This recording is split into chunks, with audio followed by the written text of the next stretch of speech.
Tema 4. Marxismo.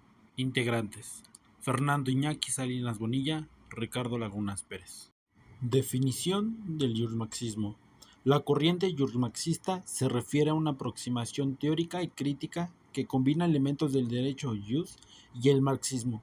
Esta perspectiva busca analizar el derecho y el sistema jurídico desde una óptica marxista, considerando factores como la lucha de clases, la propiedad y la relación entre la base económica y la superestructura jurídica. El marxismo busca responder preguntas como ¿quién crea el derecho? ¿A quién beneficia realmente?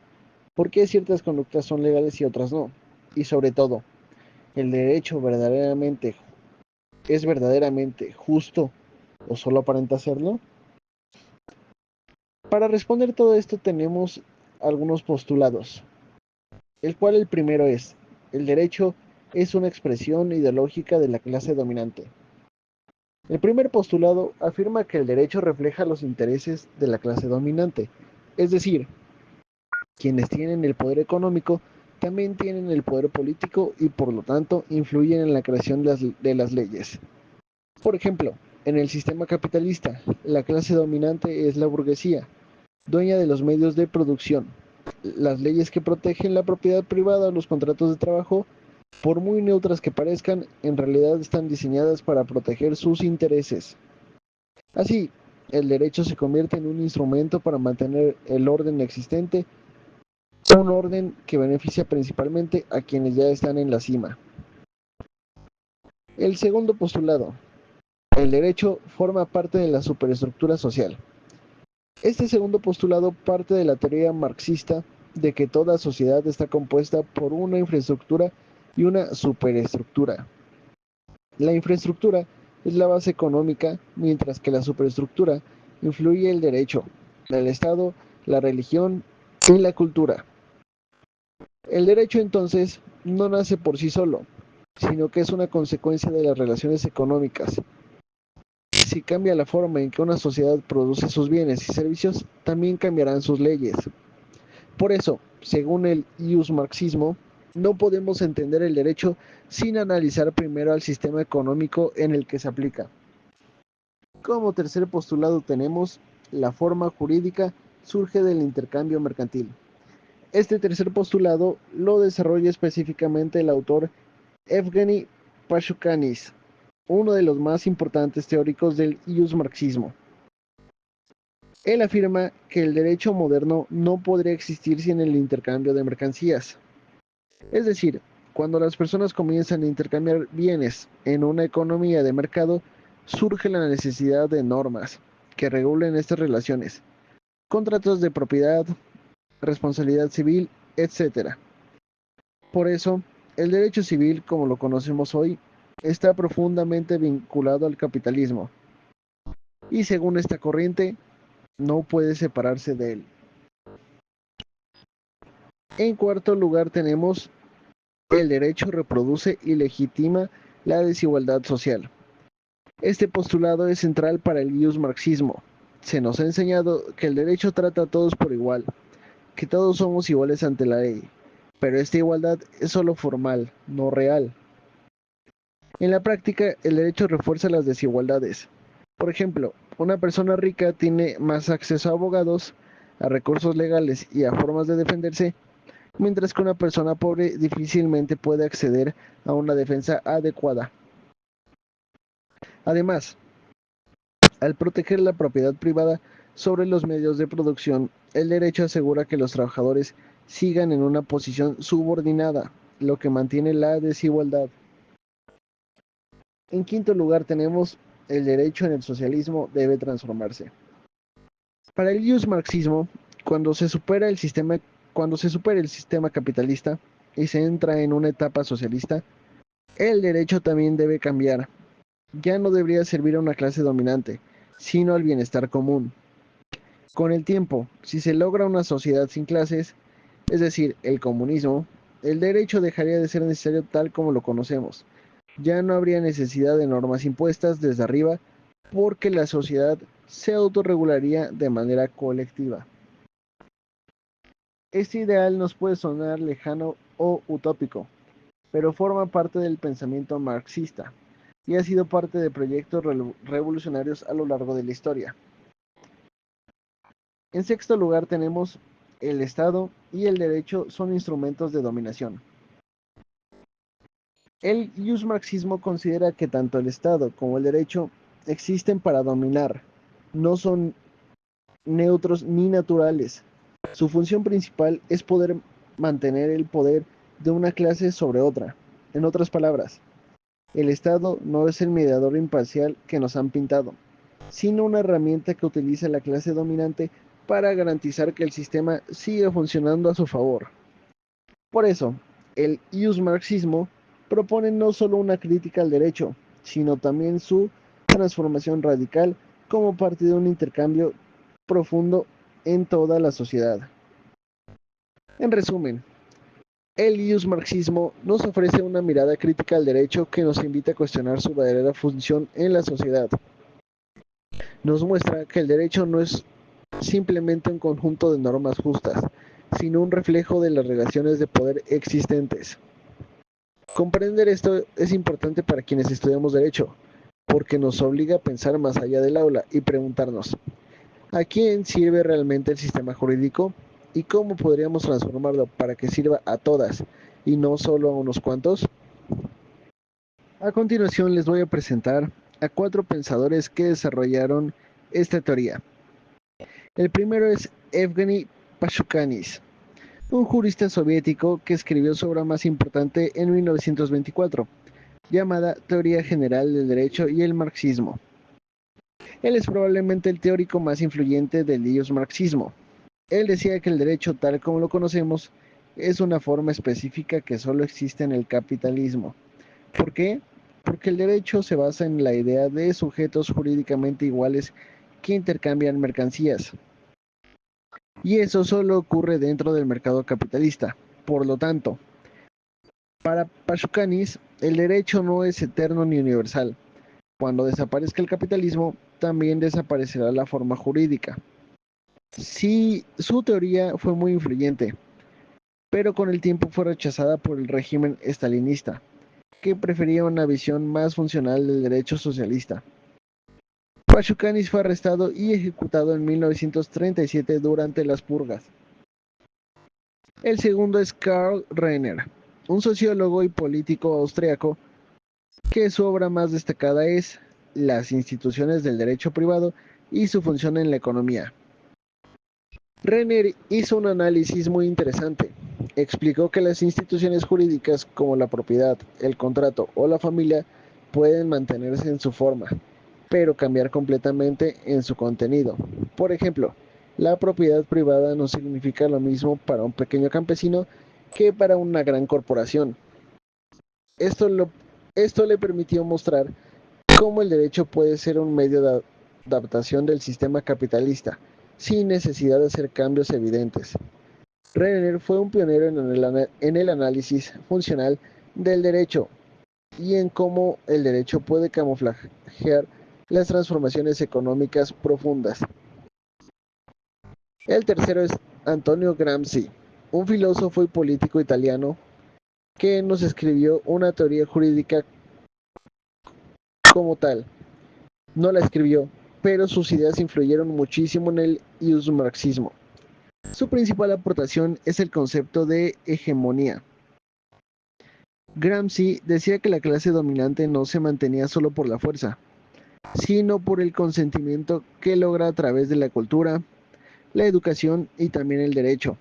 El derecho para él forma parte de la superestructura, es decir, de los instrumentos ideológicos que hacen que la gente acepte el sistema sin necesidad de represión directa.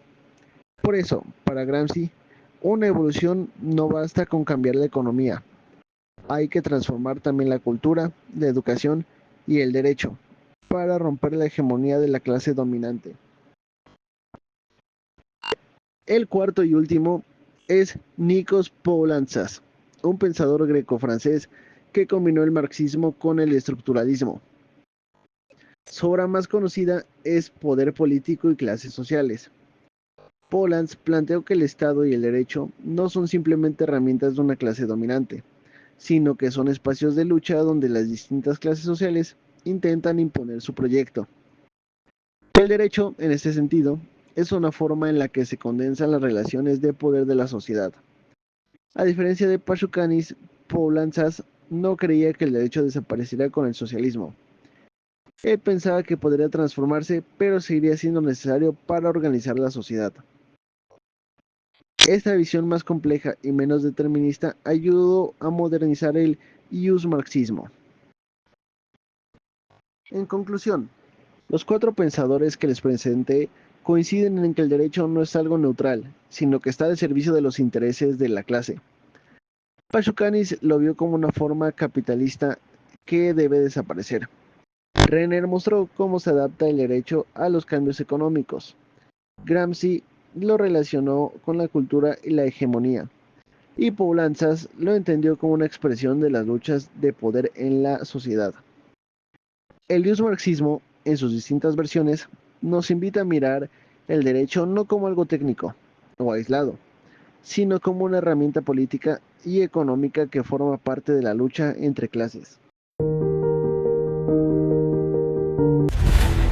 No es que falte agua, se la están robando.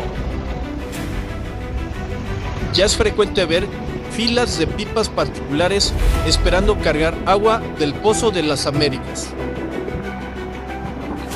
Esquema donde el gobierno municipal está privatizando el suministro de agua para que particulares vendan el agua de Naucalpan en otros municipios y las delegaciones de la Ciudad de México. Mientras las comunidades de Naucalpan padecen del suministro de agua por parte del gobierno municipal. Se estima que se extraen 1 millón de litros de agua diarios del pozo ubicado en el Bosque de los Remedios, sección Parque La Hoja.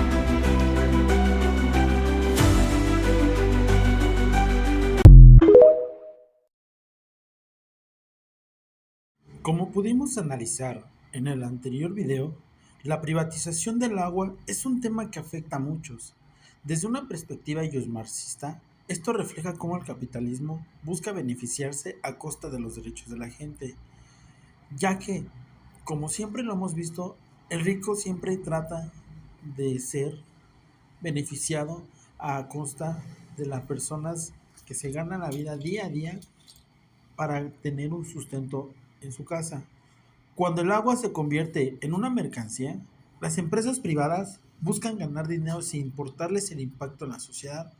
Las leyes que permiten esto están diseñadas para proteger a las corporaciones, no a la gente, ya que llegan a subir precios o llegan a bajar el uso del agua o llegan a reducir o disminuir el consumo diario por uno solo para que así las empresas lleguen a beneficiarse o lleguen a tener más prioridad a costa de los mismos.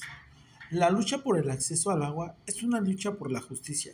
Los más vulnerables son los que más sufren cuando el agua se privatiza, ya que no pueden pagar los precios altos. Esto empeora la desigualdad y la injusticia social. El yusmarxismo propone que el agua debería ser un derecho fundamental, no una mercancía. Deberíamos luchar por una gestión pública y democrática del agua, donde todos tengan acceso a este recurso esencial. Si pudimos analizar en el video anterior, el municipio de Naucalpan llega a tener mucha corrupción en cuestión de pipas, ya que las pipas llegan a estar alrededor de entre de 2,000, 2,500 pesos para así poder abastecer una colonia, siendo un precio demasiado inflado para así sustentar dicho recurso humanitario. La privatización del agua en Naucalpan es un tema que nos hace reflexionar sobre la injusticia y la igualdad, ya que si bien podemos recordar, esta perspectiva del yusmanismo, como su definición bien lo decía, es una corriente teórica que analiza el derecho y la ley como herramientas que benefician a los poderosos y ricos y que pueden perpetuar la desigualdad y la injusticia. Tenemos que recordar que El urbanismo es una teoría que apoya en cierto punto que las clases se manejen de manera igual. Según el urbanismo, el derecho y la ley no son neutrales, sino que reflejan y reproducen las relaciones de poder y explotación en la sociedad. En el caso de la privatización del agua Naucalpan, podemos ver cómo la lógica del capitalismo se impone sobre las necesidades de la gente y cómo las leyes y regulaciones pueden ser utilizadas para beneficiar a las empresas privadas y perpetuar la desigualdad. El aumento en las tarifas de agua potable es un ejemplo, como bien lo habíamos mencionado, de cómo la lógica del mercado se aplica a un recurso básico y esencial como el agua, cuando debería de ser totalmente gratis. Esto, como los pobres y los marginados no pueden acceder a recursos fundamental para que si bien empresas privadas, por ejemplo Coca-Cola, Pepsi, puedan tener mejores recursos, puedan abastecer a más gente, haciéndose ricos a costa de algo que debería ser por derecho, algo totalmente parte de nosotros, ya que es algo fundamental para nuestra supervivencia como seres humanos. La pregunta es, ¿por qué se incrementan las tarifas del agua si el objetivo debería ser garantizar el acceso universal a este recurso? La respuesta puede estar en la lógica del capitalismo, donde las empresas y los gobiernos buscan generar ganancias y reducir costos sin importarles el impacto en la sociedad. Un enfoque urbanista nos llevaría a cuestionar la privatización del agua y a proponer alternativas más justas y equitativas, las cuales podrían ser una gestión pública y democrática del agua, donde la gente tenga voz, pueda realizar una votación, pueda realizar reuniones donde ellos mismos analicen y tomen decisiones de las cuales su comunidad, colonia o hasta el mismo municipio puedan tener una mejor estructura en cuestión eh, organización para los mismos recursos. Podría ser también las tarifas justas y accesibles para todos, sin que se les cobre más a los pobres y a los ricos tengan más beneficios, ya que ellos son los que tienden a gastar más y también sin importar cuál sea su condición de cada persona.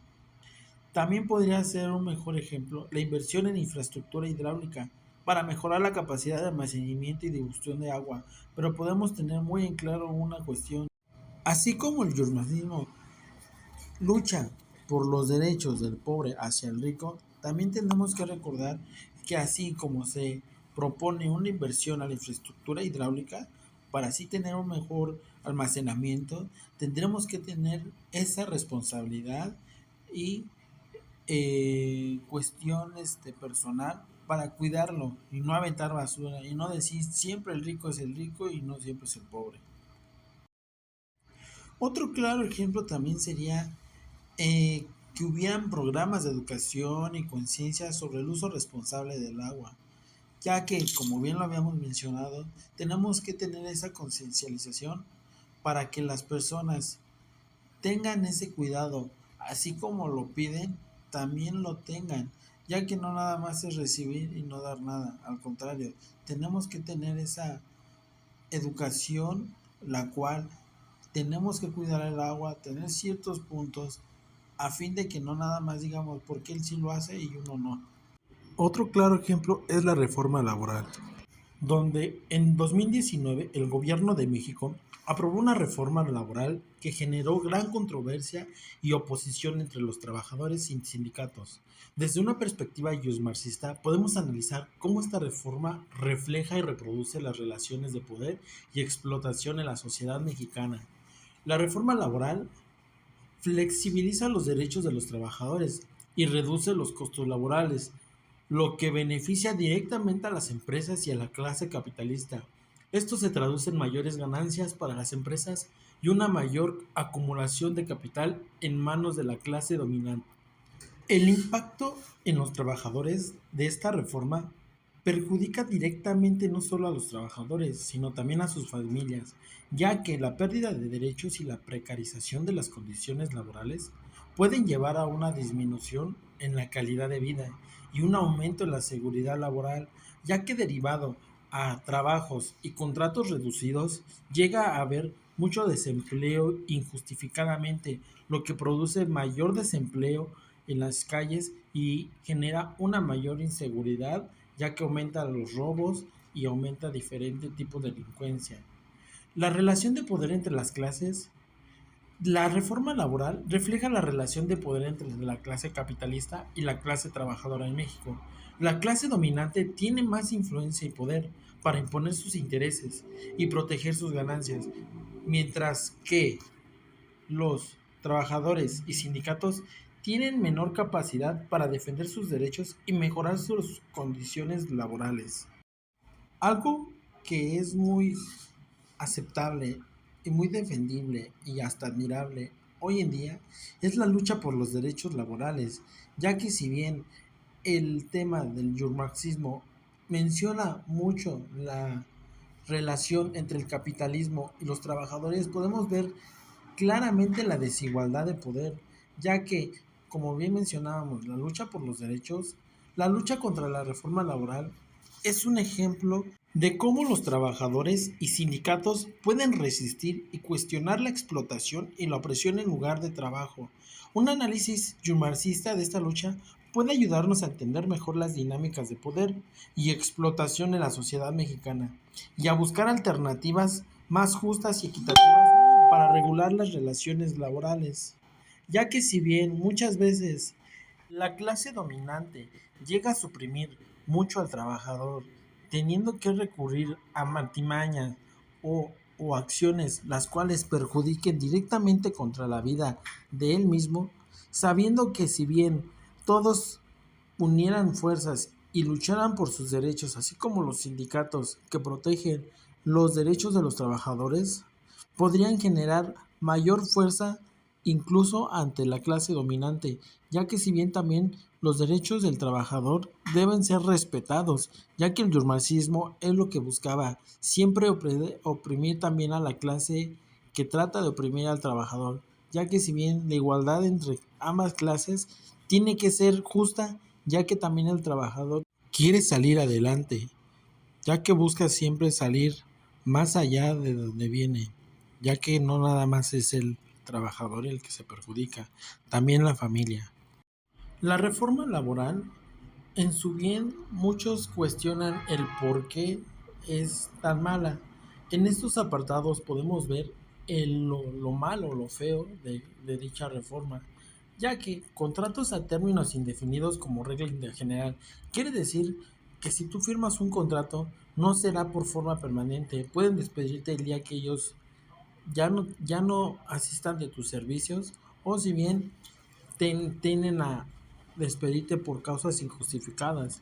Los contratos a término fijo y por obra o labor contratada serán excepcionales y para casos específicos donde se acredite la necesidad temporal del empleador.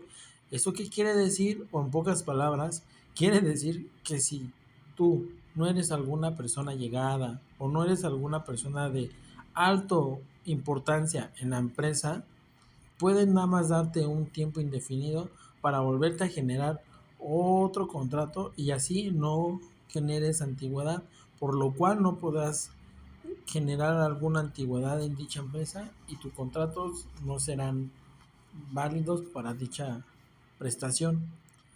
El aumento de la indemnización por despido sin justa causa, por lo cual volvemos al dicho tema, si te despiden podrán darte a lo mejor un poco más para que tú no tengas alguna inconformidad con dicho despido, por lo cual esos temas son de mayor importancia analizarlos, ya que muchas veces las palabras llegan a ser de suma importancia para lo que tienen que decir, ya que son mentiras disfrazadas de verdades. En resumen, la reforma laboral y la privatización del agua en México son ejemplos claros de cómo la ley y la política y todo capitalismo opresor pueden ser utilizadas para perpetuar la explotación y la desigualdad en lo que es del país.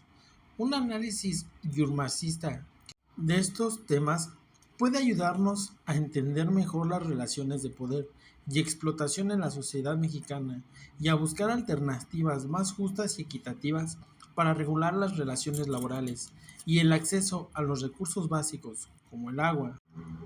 También sin olvidar que la lucha por los derechos laborales, así como el agua, es una lucha por la justicia y la dignidad y requiere comprensión profunda de las dinámicas de poder y explotación que yacen a estas cuestiones, asimismo como el apoyo entre ciudadanos y como personas, ya que no es un lujo que nosotros mismos quisiéramos obtener por querer, al contrario, es una necesidad básica que todo ser humano tiene, ya sea al nacer y hasta la muerte. Una reflexión podremos analizar que la aplicación del yurmarxismo en la actualidad también nos permite analizar y comprender mejor las relaciones y explotación del poder en diferentes ámbitos, desde la reforma laboral hasta la privatización del agua, al entender cómo la ley y la política pueden ser utilizadas para lograr la explotación y la desigualdad. También podemos buscar alternativas, claro está, más justas y equitativas, para que todos tengamos esa igualdad, no nada más como clases, sino como humanos, ya que sea para regular las relaciones laborales y el acceso a los recursos básicos. La lucha por la justicia y la dignidad requiere una comprensión profunda de las dinámicas de poder y explotación que subyacen a estas cuestiones, y el marxismo, ya que nos proporciona una herramienta valiosa para analizar y comprender estas dinámicas, derivado a todas las injusticias que llegan a ser el poder, el gobierno, o sea, así alguna institución privada. Tendremos que analizar y observar y nunca rendir esta cuestión. De antemano se agradece su atención y comprensión. Les agradezco que hayan visto este video hasta el final.